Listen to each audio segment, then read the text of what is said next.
आणि त्यांच्यात संध्याकाळी लावल्या जाणाऱ्या चिमण्यांच्या वेटक्या प्रकाशाप्रमाणे तिथे बऱ्याच माणसांचं आयुष्य धुरकटत संपत होतं. खोल्यांच्या मधोमध असलेली वापरून वापरून झिजलेली फरशी सार्वजनिक होती. धाव्याची गोजराई तिथेच आपले कपडे धुत असे. कोकणी जनी चुलीपुढे बसल्या बसल्यास खरकट तिथे पचकन टाकीत असे. आणि आपल्या खोलीत एकटीच राहणारी पाणी भरून हाताच्या गाठी झालेली म्हातारी रमा काकू त्या खरकट्यातून अत्यंत काळजीपूर्वक पावलं उचली विहिरीपासून वकिलांच्या घरापर्यंत दमलेल्या पण बिनतक्रार मूक खेपा करीत असे. उन्हाळ्यात त्या फरशीवर माशांचा अगदी गौ घोळका जमत असे. पावसाळ्यात गटारातील पाणी उंबऱ्यावर चढून आतील जमीन अर्धी ओली होत असे आणि उंबऱ्याच्या कडेनं हिरवट नासकं शेवाळ तरारून उठे. एका खोलीत गोजराई आपल्या 2 पोरांसह राहत होती. नेहमी डोकं करा करा खाजवे, समोर दिसेल त्याला की आपल्या स्वयंपाकाचा अहवाल सांगे. अय्यो बाई, थंडणा झालं आणि चुलीत अजून लाकूड ठुसकलं नाही. हो, 1 वाजत आला. काय गो काकू, भातुरलाय भाकर? ए जनी, भाजी असली तर दे की ग गोळा. आणि असं म्हणत 4 घरून गोळा केलेल्या अन्नावर दुपार भागवीत असे. तिच्या बाजूच्या खोलीत मेलेल्या डोळ्याप्रमाणे असलेली विरलेल्या वस्त्राप्रमाणे दिसणारी रमा काकू राहत होती. तिचा सारा रिकामा वेळ पुराणं कीर्तनं यातच जात असे. तोंडानं शिवस्तोत्र म्हणत तिच्या पाण्याच्या खेपा सुरू झाल्या की तिच्या खोलीची कडी काढून जनी 2-4 लाकडं पळवीत असे. ही गोष्ट तिच्या ध्यानात कधीच आली नाही. तिसरी खोली कोकण्या जनीची. तिच्याशी भांडण करण्याची ताकद नसलेली माणसं तिला धमाल जनी म्हणत तिच्या मागे. पण ती गल्लीत कोणाशी तरी भांडून आली नाही असा भुंडा दिवस क्वचितच जायचा. आणि आजूबाजूची एखादी रंगीत हकीकत नवी म्हणून तिला सांगणारा माणूस तर अद्याप जन्माला यायचा आहे. कोपऱ्यावरील मॅटर्निटी होम मधील नर्स काल त्या गुळाच्या व्यापाऱ्याबरोबर रात्री सिनेमाला गेली होती. या बातमीनं बाकीचे लोक जेव्हा फुरफुरत असत त्यावेळी त्या नर्सनं आपलं मूल पाळायला कुठं ठेवलंय आणि त्याबद्दल त्या व्यापाऱ्याकडून तिला किती पोटगी मिळते ही माहिती जनीजवळ जुनी झालेली असेल. आणि शेवटच्या खोलीत बाबाजी राहत असे.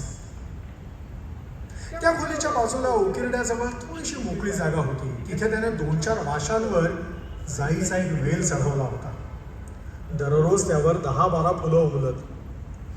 पुष्कळदा कोणीतरी ती आधीच कोडून देत.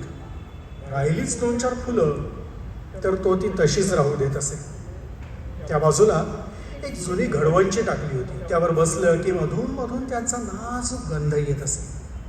आणि ती निसरडी झालेली फरशी, उंबऱ्यावर फुटक्या टाचांचे पाय सोडून बसलेल्या बायका, फरशीच्या चौकोनात चिप्पा टाकून लंगडून खेळणारे गोजराईची पोरं यांच्यावर पसरून नाहीसा होत असे.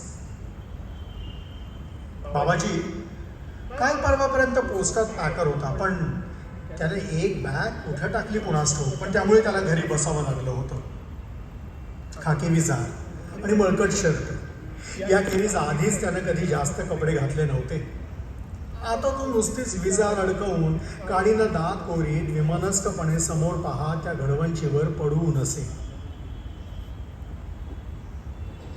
आज तो समोरच्या भिंतीतील एका मोठ्या फटीकडे पाहत बसला होता. कालच संध्याकाळी एक मोठा नाग तिथे शिरला होता. प्रथम धमाल जनीनं तो पाहिला आणि गाव गन्ना एक करून तिनं भोवती 50 बायका जमवल्या. बाबाजी आपल्या खोलीत धोतर पांघरून पडला होता. बाहेरच्या कलकलाटापैकी शब्द त्याला ऐकू येत होता. त्याच्या छातीत एकदम धडधडायला लागलं. आपण तिथलाच बाप्या म्हणून कोणीतरी आपणालाच तो साप मारायला सांगतं की काय, ही सारखी त्याला भीती वाटत होती आणि त्यामुळे तो अगदी अंग आकसून सुरकतून पडला होता. अखेर त्या बायकांच्या ओरडण्यानंच गोंधळून साप निघून गेला खरा, पण धमालच्यानी तोंडात पाहणं कोंबीत त्याविषयी बोलत होती. अशा टोळी एवढा होता तो साप आणि त्याच्या अंगावर बघा चांगले वीट भर केस होते. आता काय सांगू, अहो जातीवंत नाग तो देवाचा. आल्यावर फुलासारखा कसा घमघमाट सुटला बघा. पण त्या साऱ्या प्रकरणातील शेवटचं वाक्य गोजराईनं आपल्या खोलीचा दरवाजा लावीत म्हटलं. जणलं फाटकं तोंड धमालीचं होता तर सारा विधभर किडकासा आणि म्हणे घमघमाट सुटला होता. जीभ आहे की कुत्र्याची शेपटी आहे कोकणीची. बाबाजी शांतपणे त्या फटीकडे पाहत होता. नागाला खरोखरच का वास असतो याचा मोठा विचार पडला होता त्याला. तरी पण नाग जिथं शिरतो तिथून तो सहसा बाहेर पडत नाही हे बरंच म्हणायचं. नाही तर काय झाकी होती आपली इथे बसायची असं त्याला वाटलं आणि तो समाधानानं थोडा हसलाही. त्यानं खिशातून रुपयाचं एक नाणं काढलं आणि त्या अंगठ्यावर ठेवून भरकन वर उडवून पटकन हातात पकडलं, खिशात परत ठेवून दिलं. आज त्यांनी पोस्टातील एका कारकुनाकडून जुन्या ओळखीच्या आधारे ₹1 काढला होता आणि ती दौलत त्याच्या खिशात सारखी जळत होती. त्याची बायको लक्ष्मी खोलीतूनच ओरडली. बाबाजी दचकून उठला आणि कान खाजवीत अपराधी मुद्रेनं आत आला. लक्ष्मीनं 3 कप ठेवले होते. पळसाच्या पानात तेल हळद लावलेले चुरमुरे घातले होते. लुगड्याच्या काठानं धरून तिनं चहाचं पातेलं उचललं. तिच्या गोऱ्यापान गोल दंडावर तिच्या चोळीचा करवत काठी काठ व्रण करीत असल्याप्रमाणे ऋतून बसला होता. तिनं लाल भडक ताप आल्यासारखा दिसणारा चहा कपात ओतला. पहिला कप तुळशीनं उचलला, दुसरा लक्ष्मीनं घेतला. पान सरकत पुढे ओढत चुरमुऱ्यांचा बोकाणा भरला. बाबाजी भीत पुढे सरकला आणि चवड्यावर बसून फुंकर टाकीत तो चहा पिऊ लागला. बाबाजी उगीच म्हणाला, तर खालचा नाग त्या सांगलीत बघत होतो कुठं दिसतोय की काय म्हणून. खेचून काढला पाहिजे. पोरं बाळ हिंडायची जागा ती. पायावर बेडकी गुतली तर डोळे होतात घुबडासारखे. तोंड बघा नाक खेचणारीचं. पोट फरफरून लक्ष्मी म्हणायची. तिने बाबाजीला तुम्ही म्हणायचं केव्हाच सोडून दिलं होतं. बाबाजी निर्लज्जपणे हसला. तुळशी देखील हसली. तुच्छतेनं वेड्याच्या तोंडून लाळ गळताना पाहून लोक हसतात तशी. चहावर फुंकर घालता घालता बाबाजीनं हळूच तुळशीकडे पाहिलं. अशी जाग्याच नटवी होती, पण आजच्या तिच्या नखऱ्यात जास्तच रानवट भडकपणा होता. वास्तविक ती अगदी कुरू कोळसे विकणाऱ्या पोरीसारखी होती. पण वकिलाच्या मुलीप्रमाणे तिनं 2 झिरझिरीत पातळं घेतली होती. ₹9.5 सँडल्स आणले होते.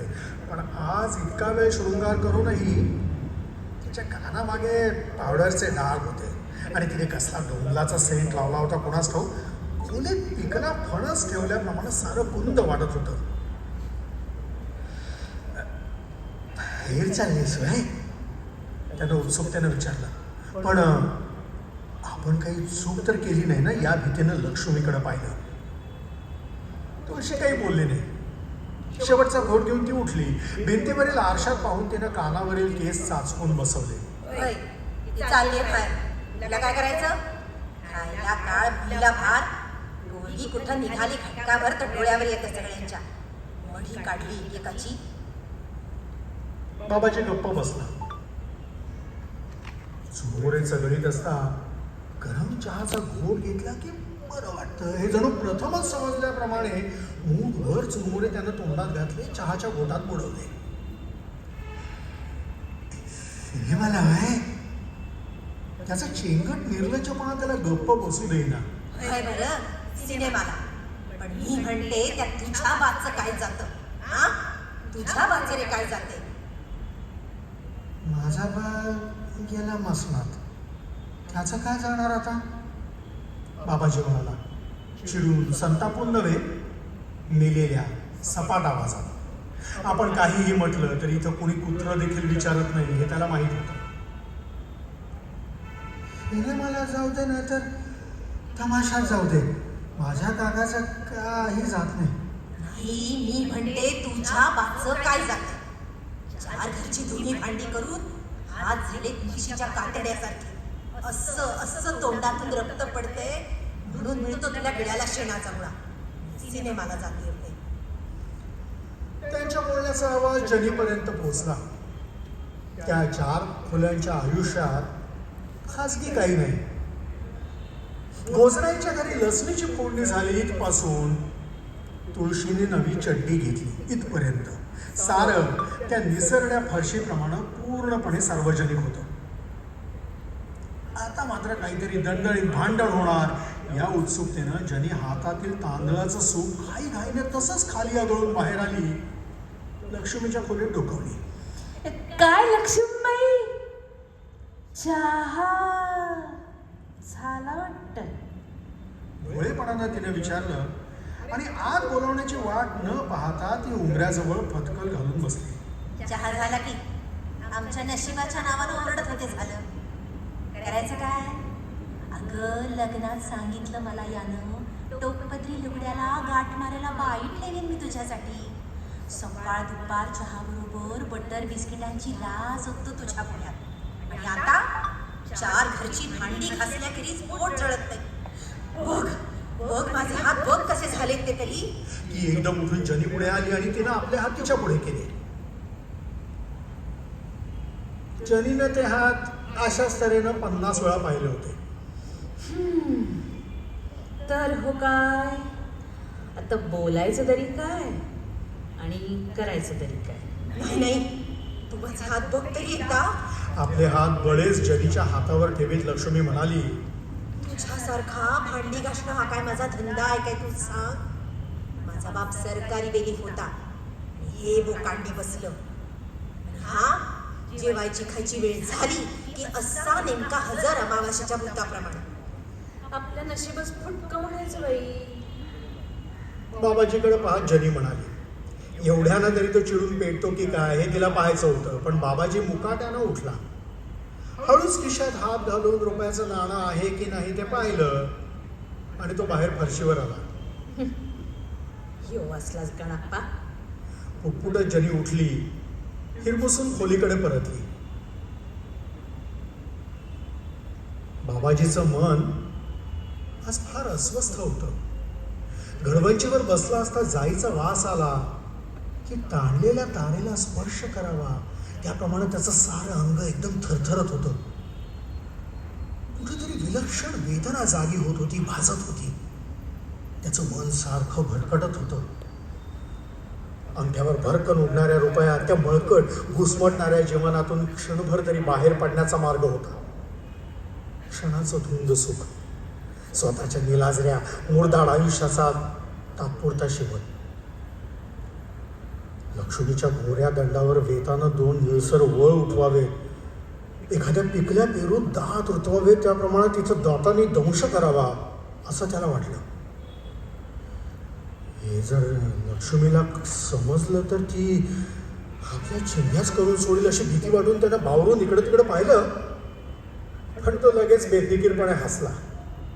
करून करून करणार तरी काय ती, त्याला वाटलं. त्यानं उगाच अंगाला आळोखे पिळोखे दिले, पण काही केल्या ती अस्वस्थतेची जाणीव जाईना.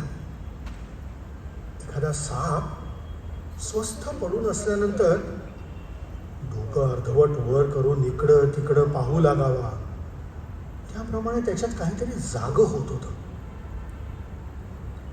तो फरशीवर आला. त्यानं गोजराईच्या एका पोराला वाटेतून बाजूला ढकललं. जनीच्या खोलीचा दरवाजा उघडा होता. तिनं पेटवलेल्या चुलीतील जाळाची जीभ दारातून स्पष्ट दिसत होती. जनी आता तिरप्या झालेल्या उन्हात पाय सोडून बसली होती. ती दिसायला चक्क काळी होती,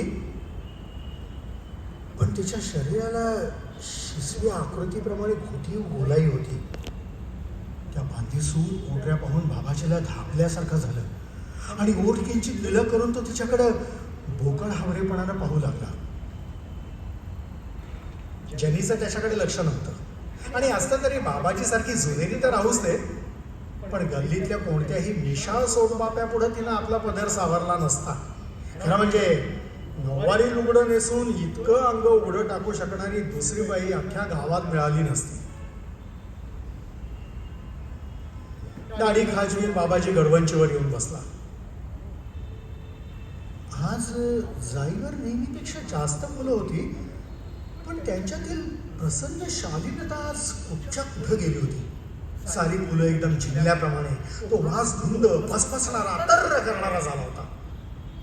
जणू त्या वेलाचाच नाग होऊन वासानं निर्वत असल्याप्रमाणे बाबाजी वाऱ्याच्या दर झुळकी बरोबर वेडावत होता, भेदरत होता. कुठल्या तरी अज्ञात वासानं कुत्र आंधळेपणानं बेभान होऊन धावत सुटतं, त्याप्रमाणे त्याचं मन सारखं ओढाळत होतं, त्याचं जीर्ण शरीर थापत होतं. घडवंची समोरच भिंतीत एक छोटीशी खिडकी होती. तिच्यातून रस्त्याच्या दुसऱ्या बाजूला असलेलं शिंपिणीचं दुकान दिसत होतं. दुकानाच्या फळ्या अर्धवट लागलेल्या होत्या. घोरटेली नाकेल्या चेहऱ्याची शिंपीण खाली मान घालून झरझर काम करीत होती. तिच्या पायात चांदीची जोडवी होती आणि मशीनवर पावलं झरझर हलू लागली की त्यांच्या गतीवर जोडव्याच्या चकचकीत चमक्या हलताना दिसत होत्या. बाबाजीच्या मनाला चटके देत होत्या. भारी हक्काचा नवरा सांभाळत आला नाही आणि पांढरीगड पातळ नेसून घरच्या बाईवर ताण करून आरास म्हणती. एकदम चिडून बाबाजी पुटपुटला, पण त्याची नजर मात्र तिथून सरकली नाही. बराच वेळ तो तिथे धुमसत असलेल्या शेणकुटाप्रमाणे बसला. समोर त्या 4 खोल्यातील कचऱ्याचा ढीग पडला होता. पुष्कळशा पत्रावळी, नारळाची परटी, गरे काढून टाकलेल्या फणसाची काटेरी कातडी, मधूनच एखादं मळकं रेशमी रिबन, बांगड्याचे तुकडे, फुटका कप. त्यात असल्या कुजट ढिगात नवे देश, नवे समुद्र शोधत असल्याप्रमाणे एक मोठा चकचकीत निळ्या रंगाचा किडा ऐटीत हिंडत होता. आपल्या आकडे समाधानानं थरथरवेत होता. त्या ढिगाच्या भोवती कडेला एक जुनी वाहन पालथी पडली होती आणि तिच्यावर बरेचसे दात पडलेली पारदर्शक हिरव्या रंगाची फणी होती. बाबाजी उठला. त्याने एकटाच दिशी टाच आपटून तो निळा किडा उगीच चिरडला. त्याला क्षणभर वाटलं, या निळ्या किड्याऐवजी जर एखादा जाडजूड नाग असता तर बरं झालं असतं. जर का लक्ष्मीजनीनं आपणाला हातात लोखंडाची काम घेऊन द्वेषानं फुटकार टाकणाऱ्या एखाद्या नागाला ठेचून काढताना पाहिलं तर साऱ्यांचे चेहरे कसे त्या खेटरासारखे होते. त्यानं किंचित खाली वाकून तो किडा पूर्णपणे मेला की नाही ते पाहिलं. ती फणी उचलली. बिजारीवर उलटी पालथी करून त्यानं ती पुसली. तो करा डोकं विंचरू लागला. कसर लागल्यासारखे झालेले केस काय व्यवस्थित असणार कपाळ, ते थोडे बाजूला झाले इतकंच. त्यानं फणी पुन्हा एकदा कचऱ्यात फेकून दिली. तो पुन्हा घडवंचीवर बसला आणि गुडघ्यावर बोटं आपटत एका काल्पनिक गाण्याला त्यानं ताल धरला. तोच फरशीवर खळक खळक साखळ वाजवीत राधा आली. तिच्या साखळ्यांच्या आवाजावरूनच ती राधा होती हे बाबाजीने ओळखलं. हातात आंब्याच्या साली घेऊन ती कचऱ्याच्या ढिगाकडे चालली होती. वकिलाच्या घरी काम करणाऱ्या या पोरीच्या डोळ्यात पाहणाऱ्याला घायाळ करणारी विखारी काजळ रेषा आताच अगदी स्पष्ट दिसत होती. 13-14 वर्षांची असेल. रंगानं फारशी उजळ नव्हे, पण ती एखाद्या काळ्या धगधगीत ज्योतीप्रमाणे दिसे. अनवटी किंचित उंचावून ती चालू लागली की एखाद्या तलम वस्त्रात वाऱ्यामुळे घडी सरकत जावी त्याप्रमाणे अतिशय आकर्षक अशी लचक तिच्या साऱ्या अंगभर पसरे. ती आली आणि बाबाजीकडे न पाहता साली टाकून ती परतली. माशा भुईवर उठल्या आणि पुन्हा स्थिरावल्या. मागून देखील तिची हालचाल, तिच्या चालण्यानं तिच्या परकराला मिळणारा हेलकावा, तिच्या अंगाचा रेखी उभार, ही सारी बाबाजीच्या उपाशी नजरेतून निसटली नाहीत. माशा भुईवर उठल्या आणि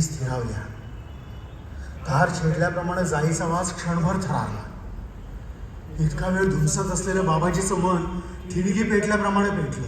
अंगावरील म्हातारा गोडसा झाडला. तो उभा राहिला. राधा आत जाण्याच्या आत त्यानं हाक मारली. राधा, हे राधा. ती निरागसपणे आली. त्याच्याजवळ उभी राहिली, हसली. ती पुष्कळदा उगीच हसे. काय हो बाबाजी? तुला फुलं पाहिजे ती? फुलं ही? हावरेपणानं ओढ ओले करीत बाबाजी म्हणाला. त्याच्या छातीत धडधडत होतं. बोट गळून पडणार की काय अशा तऱ्हेनं कापत होती. आज नको बा. ती म्हणाली. पुन्हा तसंच अकारण हसत, गळ्यात अडकलेल्या कसल्या तरी पिवळसर झगझगी साखळीशी खेळत. मी काय कुठं बाहेर जाणार आहे बाय आज? हा? पुन्हा एकदा हसून ती जायला वळली. बाबाजी वेळा झाला. त्यानं झपकन खिशात हात घातला. रुपयाचं नाणं घट्ट मुठीत घेतलं आणि राधेचा हात धरून त्यावर ठेवलं. तो भावलटपणे धापा टाकीत हसला. त्याचा हात आंधळ्या नागाच्या फण्याप्रमाणे तिच्या छातीवर चाचपडू लागला आणि त्यानं एकदम पाची बोटं कुस्करली. राधा एकदम किंचाळली. तिचं ओरडणं ऐकून चरी धावत आली. भोजराईची दोन्ही पोरं येऊन बटबटीत डोळ्यानं पाहत उभी राहिली. रस्त्या पलीकडील चिंपणीची जोडवी पावलं मध्ये स्थिरावली. आपल्या चंद्राकार कुंकवात एक बारीकशी आठी घालून तिनं वर पाहिलं. राधा चपटाळली होती. तिनं हातातला रुपया खाड दिवशी बाबाजीच्या डोक्यावर फेकला. तो उडून खाली पडला. दुपकन गटारात बुडाला. तिनं कचऱ्याच्या ढिगाजवळील जुनी वाहन उचलली आणि धाड धाड बाबाजीच्या छातीवर हाणू लागली. मी तुझ्या मुलीसाठी तुझी तुळशी माझ्यापेक्षा मोठी आहे आणि माझा हक्क मी त्याला रुपये देतो. तो गावाने मला टाकतो तू उभी आहे. तुला पटली होतीस ना? ती सारखी फाड फाड बडबडत होती. ज्यांनी अंग घुसळून घुसळून हसू लागली. म्हणजे आजचा दिवस अगदीच सपक गेला नाही याचं तिला समाधान वाटलं. काल नागाचा गोंधळ आणि आज हे गोजराई आता तिथं आली. तिनं आपल्या दोन्ही पोरांना दरादरा ओढीत नेऊन खोलीत घातलं. दरवाजा ओढून घाईघाईनं परत येऊन ती जनी शेजारी उभी राहिली.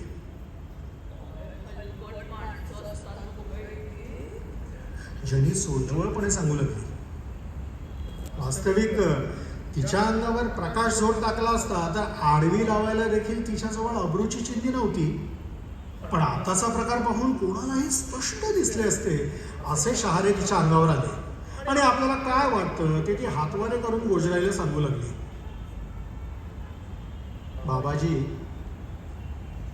मेल्याप्रमाणे घडवंचीवर कोसळला. त्याचं मन पायाखाली चिरडलेल्या किड्याप्रमाणे आडवं फुटकं झालं आणि शर्मेनं त्याला मान वर करवेना. मग साऱ्या अंगभर लाल तारेप्रमाणे जळणारी वेदना आता फुंकून टाकल्याप्रमाणे मेली होती. राधेच्या तोंडाचा पट्टा चालूच होता. जरीचा कलकलाट ऐकून लुगड्याला हात पुशीत लक्ष्मी बाहेर आली. एक सेकंड थांबूया आपण.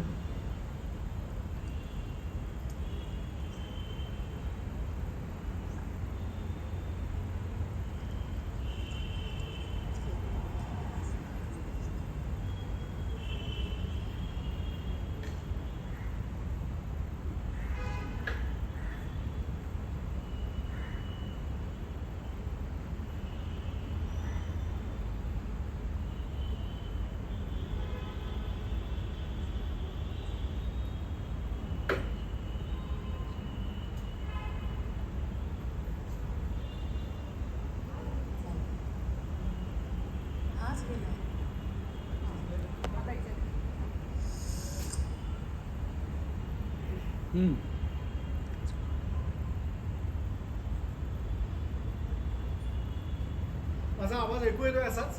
आपण सुरू करूया. पुढे या राहू दे, का राहू दे. तुम्ही? मागे जे राहू दे, बसले आपण त्यांनी सुरू पुढे करूया या. कथा. थोडं flow तुम्हाला जा. शक्य असेल, तुम्हाला आवडत असेल कथा तर समोर आलात तरी चालेल. आणि तो flow जातो. आम्ही फ्लो जातोय कारण आम्ही सुरू करतो असंच. बाबाजी मेल्याप्रमाणे गडवंचीवर कोसळला. त्याचं मन पायाखाली चिरडलेल्या किड्याप्रमाणे आडवं उटकं झालं होतं आणि शर्मेनं त्याला मान वर करवेना. मग हा साऱ्या अंगभर लाल तारेप्रमाणे जळणारी वेदना येते ऐकू. मग हा साऱ्या अंगभर लाल तारेप्रमाणे जळणारी वेदना आता फुंकून टाकल्याप्रमाणे मेली होती. राधेच्या तोंडाचा पट्टा चाललाच होता. जनीचा कलकलाट ऐकून दुबड्याला हात कुशीत लक्ष्मी बाहेर आली. दरवाजा उघडून गोजराईची दोन्ही पोरं बाहेर निसटली आणि मोठ्यांच्या पायातून काही दिसतं का? लक्ष्मीला पाहताच वहान तशीच हातावर ठेव.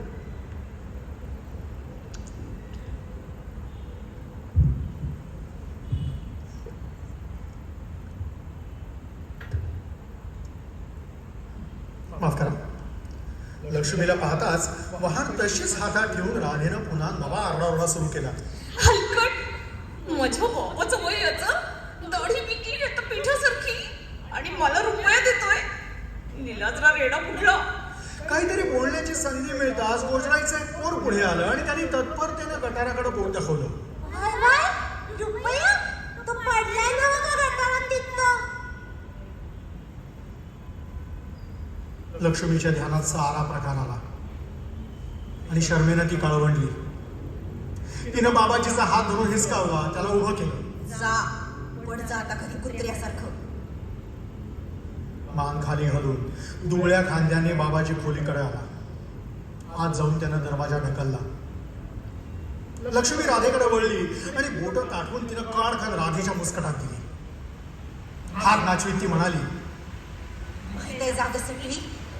तिच्या पावला एवढी अमृवाली मला माहितीये. जा धरला असेल हात, अशी काय तू मोठी तालेवर लागून गेलीस? राधेचा सारा जोम आता ओसरला. ती रडू लागली. धावत धावत ती वकिलांच्या घरात गेली आणि जरी फिरी फिरी हसली. तर हो काय, मोठी सावित्रीच लागून गेली की. अहो लक्ष्मीबाई, त्या वकिलाच्या घरी येणाऱ्या गणारामाच्या खुर्ची मागे चिकटून उभं राहून जन्म गेलायचा आणि फुकट पोसाबा दाखवते मला आबरूचा. लक्ष्मी काही बोलली नाही. ती परत आपल्या खोलीकडे आली आणि तिनं दरवाजा लावला. बाबाजी वळकटीत तोंड खुपसून होठ कुरबुरत हुंदके देत होता. त्याचं सारं अंग आता सापाच्या कातीप्रमाणे मळकट निर्जीव होऊन थरथरत होतं. त्याच्याकडे पाहत लक्ष्मी कमरेवर हात ठेवून तशीच उभी राहिली. त्या नालायक माणसानं जखमेतून नासक्या रक्ताचा दोरा पाझरत असावा त्याप्रमाणे सारं आयुष्य काढलं. कधी त्यानं आपल्या कुंकवाला सुरीसारखा कोरीवपणा आणला नाही, ही जाणीव तिला आता फार कठोरपणे झाली. त्या दुबळ्या शरीरात एक लाथ झाडावी असं सुद्धा तिला वाटून गेलं. बाबाजी फार फार तोंडात मारून घेऊ लागला आणि भळभळीत ओल्या ओठानं म्हणाला, शपथ कशी मातीने खाल्ली देव जाणून, आता मात्र नाही, माझ्या शपथ पुन्हा कधी नाही. या त्याच्या शब्दांनी उलट तिच्याच कमरेत कोणीतरी लाथ मारल्यासारखं झालं. ती त्याच्या बाजूला बसली. तू पड आता तासभर. ती म्हणाली. त्याला सोयीस्कर असं उसं होण्यासाठी तिने वळकटीवर 2-3 थापा मारल्या. तू पड आता तासभर. ती पुन्हा म्हणाली. ती शून्य मनानं बसली. तिला राग तर नव्हताच, पण तिरस्कारही वाटत नव्हता. बाबाजीवर फुंकण्याचंही श्रम तिला घेतले नसते, पण तिच्या मनात कुठेतरी शर्मीच्या सापाची पिंड पीत असल्याप्रमाणे तिचं सारं शरीर विकल झालं होतं. 2 महिन्यांपूर्वीच आपल्याला एकदम चढलेलं विष तिला आठवलं, खिजवून लागलं. डॉक्टरांच्या माझघरात ती गुणं वाळत घरी होती. तिनं हात उंच केले तो तिचा पदर ढळला. ती तशीच समोरील भव्य सोनेरी चौकटीच्या आरशात आपल्याकडे आसुसलेल्या आतृत नजरेनं पाहत राहिली. त्याच वेळी डॉक्टर मागच्या बाजूनं परसात चालले होते. त्या क्षणी तिचं सारं शरीर बेभान झालं. डॉक्टरांनी मागून येऊन हळूच आपल्या कमरेभोवती हात मिळखावा असं तिला वाटलं आणि त्या धुंद अनिर्बंध क्षणी ती डॉक्टरांकडे पाहून उत्तेजक हसली होती. आणि डॉक्टर त्याप्रमाणे आलेही होते. त्या 15 रुपयात तुळशीचे सँडल्स झाले होते, पण तो क्षण गेल्यानंतर मात्र तिला मेल्यासारखं वाटलं होतं. आणि गोजराई पुढे सुद्धा ती 2 दिवस खालच्या शर्मिंद्या मानेनं वावरत होती. त्या बेवकूफ बाबाजीला पाहून ती शरम, ते आंबलेलं एखादा साप घेसल्याप्रमाणे वाटणारं चिरडलेलं मन तिला एकदम आठवलं. तोच एकदम काहीतरी करायचं राहून गेल्याप्रमाणे ती उठली आणि तिने दरवाजा उघडला. गोजराईची दोन्ही पोरं तवंगलेल्या घाण पाण्यात पाय घालून रुपया बाहेर काढण्याचा प्रयत्न करीत होती. हे माकडांनो, इथला रुपया तर जाऊ दे, आडच घालते लोणच्यात एकेकाची. लक्ष्मी हाताची मूठ आवळून हलवीत म्हणाली, नाम जे